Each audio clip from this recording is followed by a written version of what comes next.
have good ideas for your music, for your guitar compositions, something you want to write, express, but then you get stuck somewhere along the way.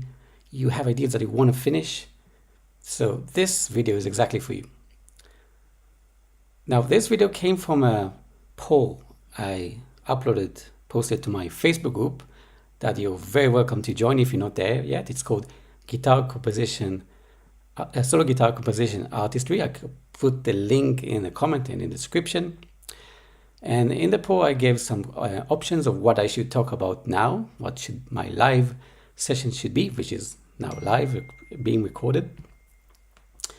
And on top came this topic, how to finish your guitar composition ideas. I would also mention that the topic that came second, modal playing, because people I think like modes, will be probably the next video. So if you like this kind of chat, I'm kind of talking, teaching, and giving demonstration with my guitar, then subscribe to this channel and you'll get notification about the next video. So one of the people who voted for it, I asked for some kind of feedback, and his name is Tom, and he agreed for me to use his case as an example, which it might be the case for you. So he's saying it's easy for me to find a nice sounding first guitar part, but I have difficulty finding a complementing or contrasting second part that fits with the first part. So he's describing a guitar part, and this might be the case with you. Maybe you have some kind of idea, you played, created on your guitar, and then you're stuck, you're not sure what to do with it. So I wanted to know what is a guitar part, because a guitar part can be many things. And his answer, which is pretty common, so if you have the same issue, then you might have the same answer. Mostly a riff or chord progression. I play a lot with my loop station, where I repeat a chord progression and try to put a melody above it. But that is only one part. It will be interesting for songwriting to have a strategy for building a second part that fits the first part. So I have answers for everything here, and I will answer some of it in this video. And I'm going to share three secrets, three ways, three methods, three things that are really important to consider in terms of, again, finishing ideas. So I will start with the first idea. If you want to finish something, you know where it came from. Now, I'm going to give again some demonstrations and explain everything.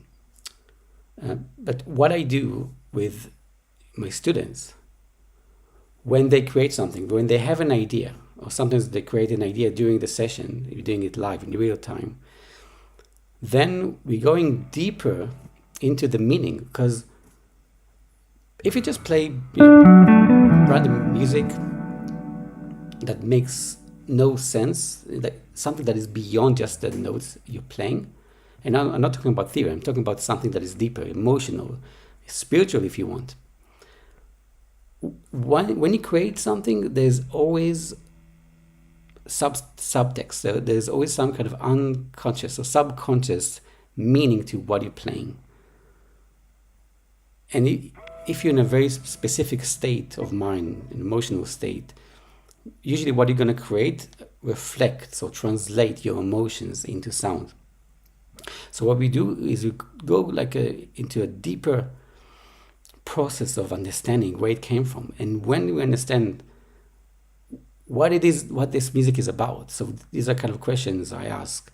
What were you feeling when you created it, or during the time? What are you feeling now? What is this music about? Who is it from? Who is it for? What are you trying to say with it? What kind of message you're trying to convey?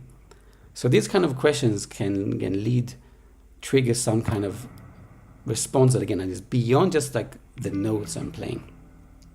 So we go deeper, and every answer the students give me, or they give themselves basically, helps them to clarify exactly what this music is about. So once they understand what the music is about, then it becomes clear what should come next. Not only what should be the next part, as Tom asked, but what should be the whole structure. Now I have a very, very simple and cool idea, I think, to demonstrate it. And this is very intentional, because when you want to create music, if it's just random coming when you have the mood or not, it could be tricky. But when it's more intentional, it's easy to contain and understand what the structure should be. So when we talk about moving to the next part, we're talking about what is the whole structure of the music. So here's an idea, something I recorded a few years ago. We released it as a kind of a experiment in a way. There's something called haiku, right? It's a Japanese poem art form, where you basically have something like syllables, which is not exactly syllables, that have a very kind of specific order, 5, 7, 5. And one simple translation I had to it, or interpretation, I just took 5 notes and then 7 notes and 5 notes. I now actually recorded something and released it, but I'm going to create now, improvise something in a moment, just to kind of explain in hopefully a very simple way how I have a story. Actually, I have a structure, not a story. And I'm going to focus on something. Like usually in haiku, for example, it's about nature, seasons. So I'm going to be in a state of, this is springtime, so I'm going to think about, try to visualize something that represents spring to me. And now I have also the structure. The structure is already written, right? 5, 7, 5. Make it quite simple. And I will try to just demonstrate.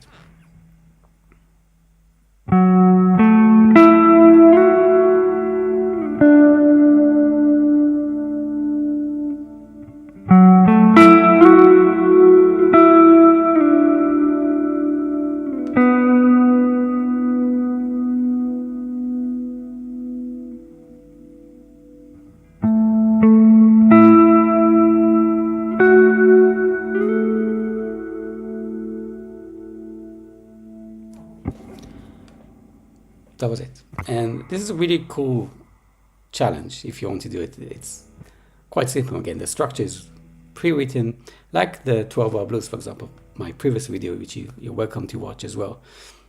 So you have already kind of a framework which helps, but then you inject some kind of meaning to it, right? And this is one of the ways. Okay, so that was number 1. Let me know in the comments what do you think about it. And feel free to comment.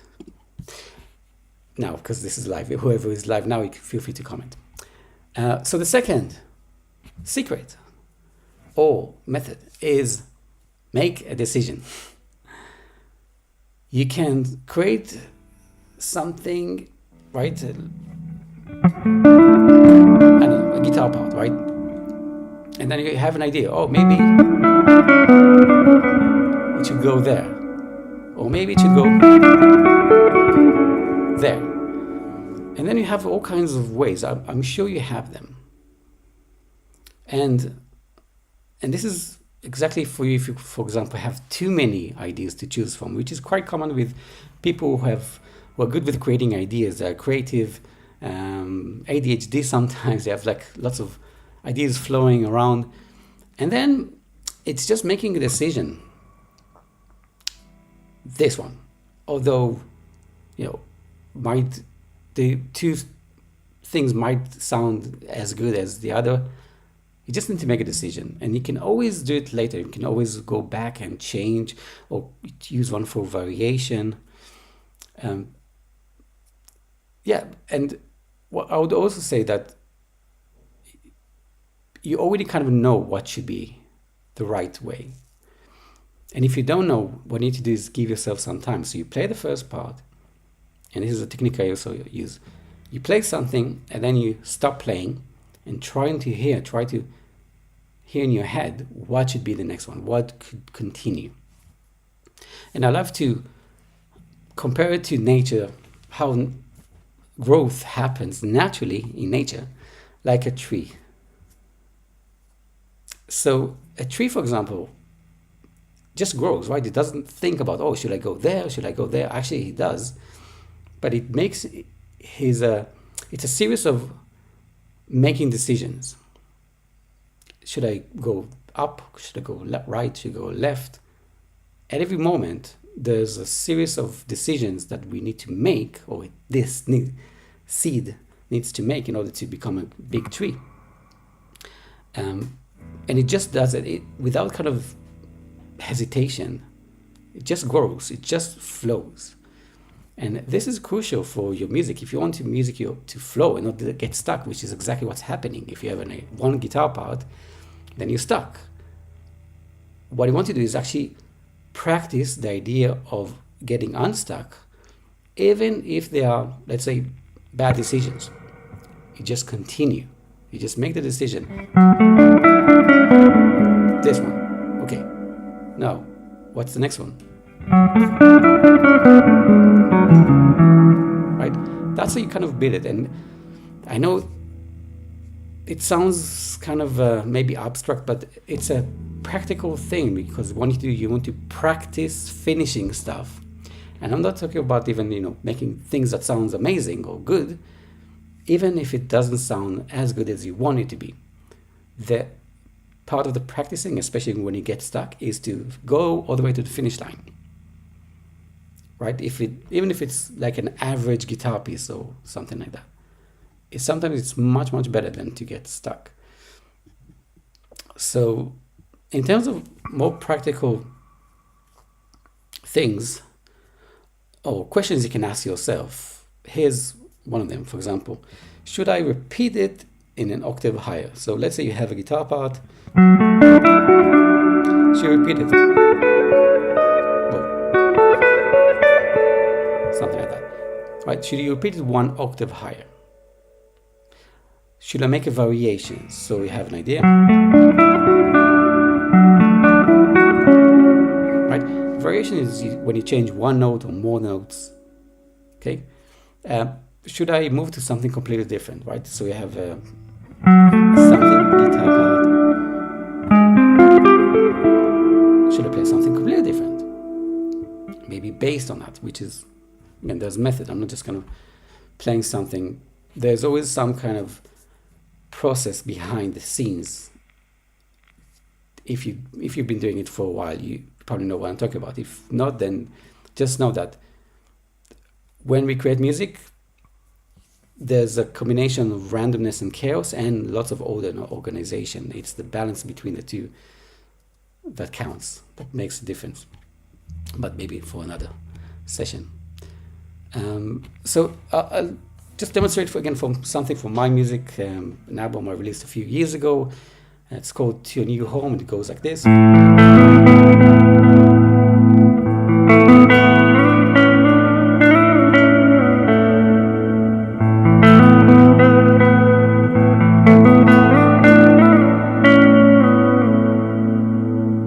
Now this is just the first part. I repeated the second time with slight variations. Okay, that's a decision I made, right? I played one guitar part, and I felt, okay, one is not enough. I need to repeat it. Okay, it's a decision, simple decision. Some of the decisions are really simple. I'm just gonna repeat it, and then I need a change now. So how about moving it to? Basically, this is kind of a type of modulation, sequential modulation. Never mind the term, but basically take the same idea and apply it to a different set of notes, higher or lower, in a simple way.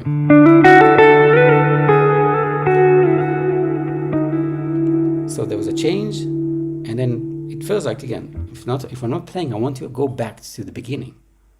It's usually the case, some of your decisions should be quite simple. Repeat, go back. Repeat, do something different, go back. Roughly.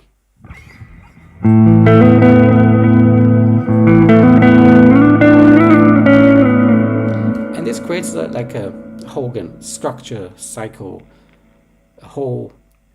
If this is a guitar part, then this is a section. guitar section.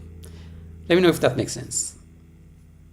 And I'm going to move on to number 3, which is very relevant to, again, what Tom was saying. So I'll just repeat, mostly a riff or chord progression.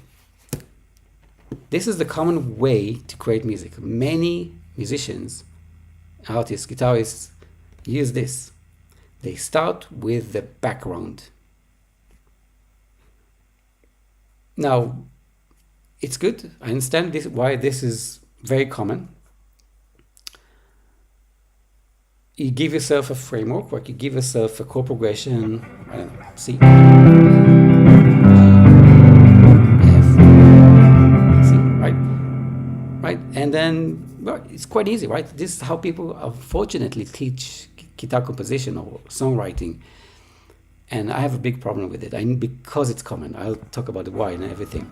But, right, it's an easy way, right? You want to create music, a few chords, C, F, G, back to C, rhythm, that's it. And now, and as he said, try to put a melody above it. And here's, something you need to consider. We talked about flow earlier, right? So how does it damage your flow in terms of creating stuff if you have to now separate yourself? Because if you're just playing chords, obviously you can't play anything on top. What you can do is sing, but then again, there are two things happening. Unless you want to be a singer-songwriter, that's fine. That could be a good idea, although I have some reservation to which I'll share. But you're kind of separating. Or what he's doing, he's using a loop station. So, okay, yeah, I'll just loop this, hear this again, and then try randomly. Right? That's part of the idea. You have a chord progression randomly. You're trying to add melodies on top randomly. And then you get stuck. Why? Not because you're not sure what to do.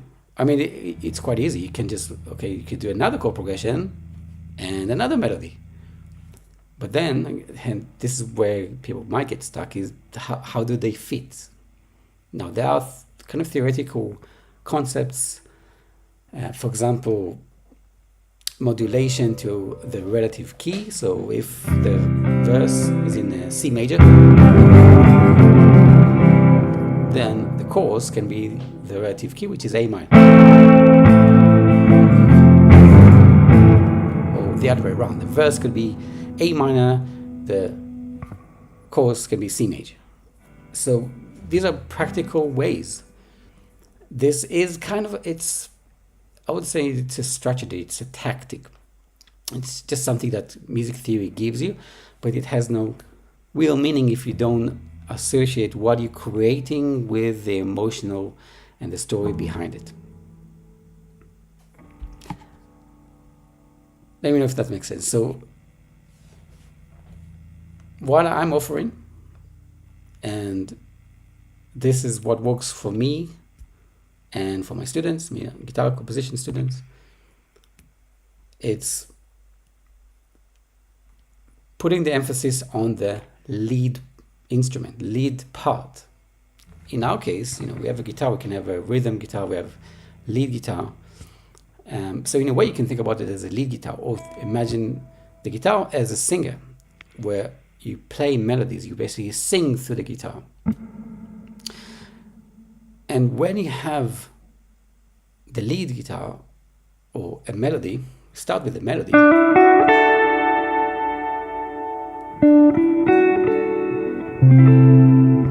Everything flows in a different way. You have a melody, and then you can place chords on top. And then you can build it organically, flowing through the process by focusing on the lead. It's called the lead for a reason. It's leading. So if you're starting with a background, unless you're into creating background music, ambient and so on, or film music or stuff like that, then it's okay, I guess. But if you're into creating something that is more meaningful, again, in terms of on emotional level, when you have, if you think about the story, you have the background story, 1940s, this country. But what's the plot? What's more important, the plot, the character, the main character, or the background? So if you agree that the main character, the plot, is important, then why not starting with the most important thing, the most important element? So the melody, something you can sing, and it gives you more advantages because you're not stuck with the loop. It's not the same kind of chord progression again and again. Oh, I'm stuck, I'm not sure what to play here and there.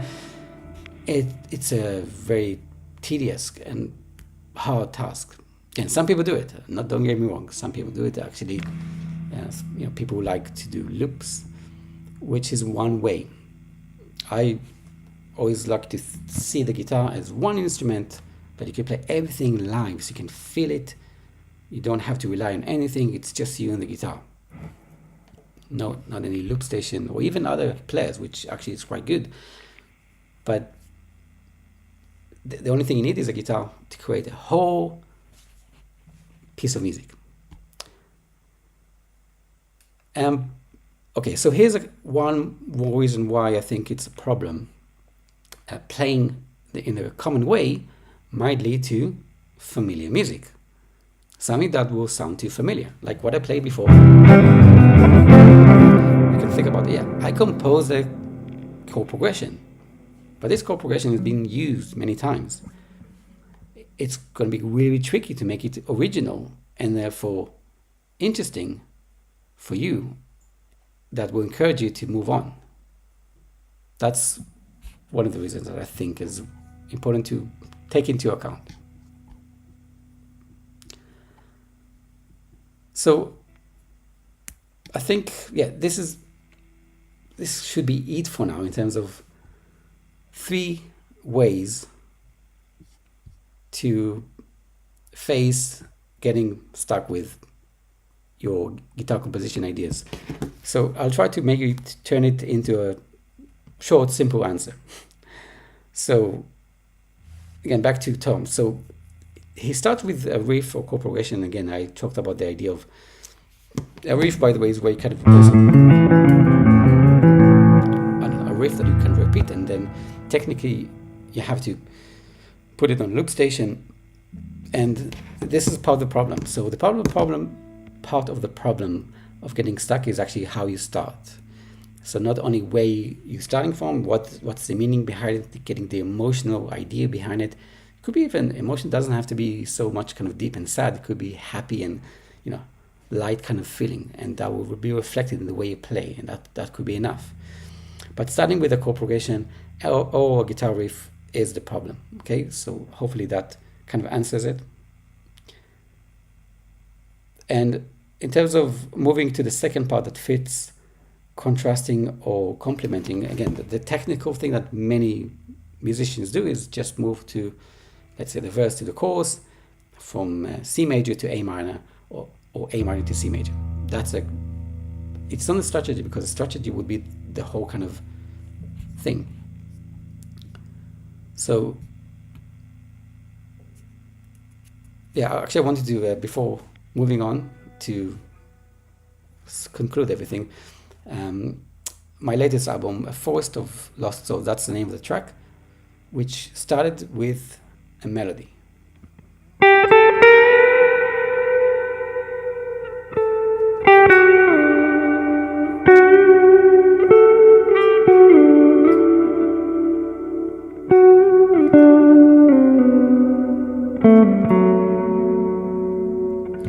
That's the melody. And when you just start with a melody, it's just like one line, usually one string. It's quite easy to dress it up with some clothes, right? Dress it up, enrich it with some other notes.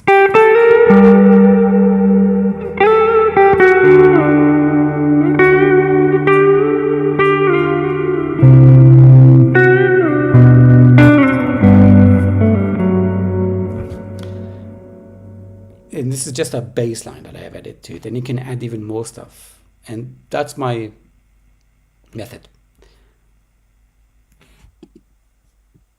And then, which kind of talks maybe one more thing. So in a loop station, when you repeat the same kind of chords in the background, you're stuck.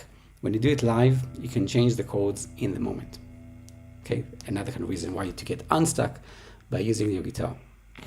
So to conclude, the problem is, again, the way you start from, how you're starting, and how you're continuing by making decisions and so on. So there's a whole strategy that I developed based on the natural process of growth in nature, from a seed developing into a big tree and all the stages. Because what I do with my guitar composition students, we walk through all these stages of growth, from even if there's no idea to create an idea, ask where it came from, where it can grow, where it should become, what it should become, because you're kind of listening to the music itself and not forcing, okay, let's repeat it because that's what everyone is doing, or let's do the modulation to the relative key because that's what everyone is doing. So it's not about that. It's about what is the message, what is the story behind it, and then that gives us the whole kind of structure. But along the structure, along the process, there are many, many challenges, and every time there's a kind of fork, we need to make a decision. Okay, do this or that, do that. You're not sure, okay, just try this route and see where it leads you. If not, you can always go back. But it's all about finishing stuff. So I do it mostly in real time and live because I know every person is different, every individual is different, every composition is different. So there's no one fits all kind of method. I have a whole kind of big statutory framework for everything. So like 7 different ways to create music, 7 different ways to enrich it, 7 different ways to expand it, and so on. So every stage there are many kind of routes, and it's important to make sure that it fits the specific way for that guitar composer and for that specific composition. So here's what I want to offer you, and this is where I'm going to say goodbye in a minute. I would like to offer you a short creative session with me. I haven't offered that. I never offered something like that. So if you want, next week, I'll share my calendar, a link to my calendar, where you can book a 50-minute session with me, where you can bring your guitar part, you can talk about what it is about, and you get out with at least one way to develop it further. I do it because I really want to help guitarists like yourself who are passionate about music. I think we need more original music. There's never enough music in the world, not enough guitar music in the world that is emotional. There are many shredders, there's lots of guitar compositions that are all about speed and accuracy and technicality, and I'm more towards the other end of the spectrum, which is the emotional. It can be slow, but meaning and something that makes people feel something, yourself as the listener of your own composition and other listeners who you can connect to on that emotional, spiritual kind of level of exchanging sounds, right, without words. So if that sounds like something you benefit from, there's a link to my group, a link to my calendar. I'll post also a link to my music if you want to hear. And hopefully that was useful, interesting at least. Let me know in the comments. And I'll see you in the next video, which will probably be about modes. Take care.